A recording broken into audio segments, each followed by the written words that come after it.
दोस्तों, आप लोगों को याद होगा कि पेरिस के अंदर इजराइल और हमास की सीजफायर की डील को लेकर एक मीटिंग हुई थी। उस मीटिंग को लेकर कई सारी खबरें सामने आ रही हैं। इजराइल सीजफायर के लिए राजी हो रहा है, लेकिन हमास की तरफ से अभी कोई भी क्लेरिफिकेशन नहीं दिया गया है। इस पर आराम से बात करेंगे, लेकिन पहले वन एंड ओनली हूतीस की बात कर लेते हैं। हूतीस की बात मैं सबसे पहले इसलिए करता हूं क्योंकि हूतीस जो कारनामा लाल सागर के अंदर बैठकर फिलिस्तीन के लिए कर रहे हैं, शायद कोई और देश वो कारनामे नहीं कर रहा है। हूतीस ने अपने ऑपरेशन को और ज्यादा तेज कर दिया है। पिछले 24 घंटे में हूतीस ने लाल सागर के अंदर एक के बाद एक 3 जहाजों को टारगेट करके अपनी मिसाइलों से अटैक किया है।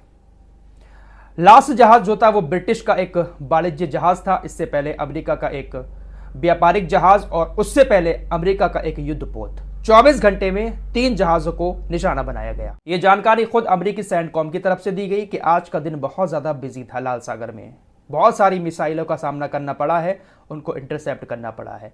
साथ ही साथ हूतीस के स्पोक्स पर्सन याह्या सारी ने भी इस बात की जानकारी दी है कि अल्लाह के मदद से हमने 3 जहाजों को 24 घंटे के अंदर लाल सागर में निशाना बनाया। दोस्तों, हूतीस को लेकर एक खबर और फैलाई जा रही है वेस्टर्न मीडिया के द्वारा कि हूतीस लाल सागर में under sea fibre optic cable को भी काटने जा रहे हैं। दरअसल दोस्तों, दुनिया भर में ये जो इंटरनेट फैला हुआ है, हमारे घर तक वाईफाई आता है, वायर के जरिए आता है। पूरी दुनिया में जो इंटरनेट फैला हुआ है वो कहीं ना कहीं वायर से ही कनेक्टेड है। इंटरनेट केबल का जाल जो है वो सिर्फ जमीन पर नहीं है, सिर्फ हवा में नहीं है, बल्कि समुद्र के बीच में भी बहुत सारी केबल इंटरनेट की पड़ी हुई हैं, जिनको अंडर सी ऑप्टिकल केबल कहा जाता है। काफी मोटी मोटी ये केबल होती हैं और इसके जरिए इंटरनेट का जाल पूरे इलाके में फैलाया जाता है। वेस्टर्न मीडिया की तरफ से अब यह खबर फैलाई जा रही है कि देखिए हूतीस कितने बड़े आतंकवादी हैं। हूतीस लाल सागर के अंदर अब अंडर सी ऑप्टिकल केबल जो इंटरनेट केबल है उसको भी काटने जा रहे हैं और हूतीस की तरफ से इस बात का ऐलान भी कर दिया गया है, जिसकी वजह से पूरे एरिया की मिडिल ईस्ट में बहुत सारे देशों की इंटरनेट सप्लाई ठप हो सकती है। लेकिन दोस्तों, हूतीस की तरफ से कहा गया है कि यह सरासर झूठी खबर है। हमने किसी भी इंटरनेट केबल को लाल सागर के अंदर काटने का ऐलान नहीं किया है। यह सिर्फ और सिर्फ एक प्रोपेगेंडा हमारे खिलाफ फैलाया जा रहा है। वेस्टर्न मीडिया इस तरह का प्रोपेगेंडा फैलाकर पूरी दुनिया को हूतीस के खिलाफ करना चाहती है, हूतीस को आतंकवादी ग्रुप घोषित करवाना चाहती है। हूतीस का साफ कहना है कि हम सिर्फ और सिर्फ गाजा के दुश्मनों के जहाजों को लाल सागर में निशाना बना रहे हैं। इसके अलावा हर देश का जहाज आराम से गुजर रहा है और हम किसी और चीज को भी लाल सागर में नुकसान नहीं पहुंचा रहे हैं। यह सिर्फ हमें बदनाम करने का एक प्रोपेगेंडा चलाया जा रहा है। आइए अब सीजफायर की डील की तरफ चलते हैं। कतर के विदेश मंत्री की तरफ से रात ये स्टेटमेंट दिया गया है कि इजराइल सीजफायर के लिए राजी हो गया है और हो सकता है कि बहुत जल्द गाजा के अंदर सीजफायर हो जाए। पेरिस के अंदर जो डील हुई थी वो कामयाब होती हुई नजर आ रही है, लेकिन अभी भी हमास की तरफ से कोई क्लेरिफिकेशन नहीं आया है। ओसामा हमदान इन्होंने इस मामले पर कहा है कि अभी ये शुरुआत है, हम अभी भी उसी कोशिश में हैं कि परमानेंट वाला सीजफायर गाजा के अंदर हो। अगर परमानेंट वाला सीजफायर नहीं होता है, पेरिस के अंदर जो डील हुई है उस डील के मुताबिक अगर सीजफायर होता है तो इजराइल को हमारी शर्तें माननी पड़ेंगी। कई सारी हमास की शर्तें हैं। ओसामा हमदान ने कहा कि हम अपनी शर्तों को बहुत जल्द इजराइल को बताने वाले हैं। अगर इजराइल इस पर राजी होता है तो पेरिस की डील कामयाब हो जाएगी और सीजफायर हो जाएगा। एक शर्त जरूर बताइए ओसामा हमदान ने कि इजराइल डिफेंस फोर्सेस की जो महिला सिपाहियों को हमास ने गाजा से उठाया था, वो जो डांस वगैरह कर रही थी, जिनकी वीडियो वायरल हुई थी, उनको हमास ने उठा लिया था। उन्होंने कहा कि हम एक महिला सिपाही के बदले जो हमारे कब्जे में है इजराइल की, उसके बदले में 150 फिलिस्तीनी महिलाओं को रिहा करने की बात करते हैं।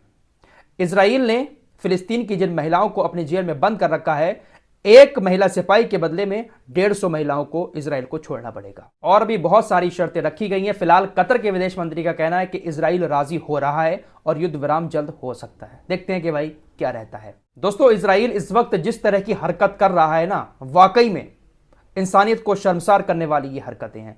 UNRWA के बारे में आपको कई दिन से बता रहा हूं, यूनाइटेड नेशंस की एजेंसी, इसकी कई सारे देशों ने फंडिंग रोक दी क्योंकि इजराइल ने आरोप लगाया कि इसके 12 लोग 7 अक्टूबर के हमले में शामिल थे। लेकिन दोस्तों, 12 में से अब 4 लोगों का नाम सामने आ रहा है, वो भी कथित तौर पर आ रहा है। क्लियरिटी इसमें भी नहीं है। 4 लोगों की बात सामने आ रही है कि 4 लोग हो सकता है कि कथित तौर पर 7 अक्टूबर के हमले में शामिल हों।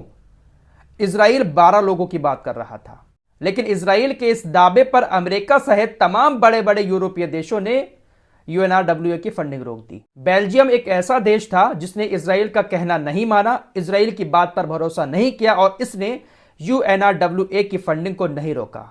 अब इसके बदले में इसराइल ने देखिए बेल्जियम के साथ क्या कर दिया है। गाजा में बेल्जियम विकास सहयोग एजेंसी का एक ऑफिस बना हुआ है। इस ऑफिस पर इसराइल की सेना ने खतरनाक बमबारी की और इस ऑफिस को बहुत ज्यादा नुकसान हुआ है।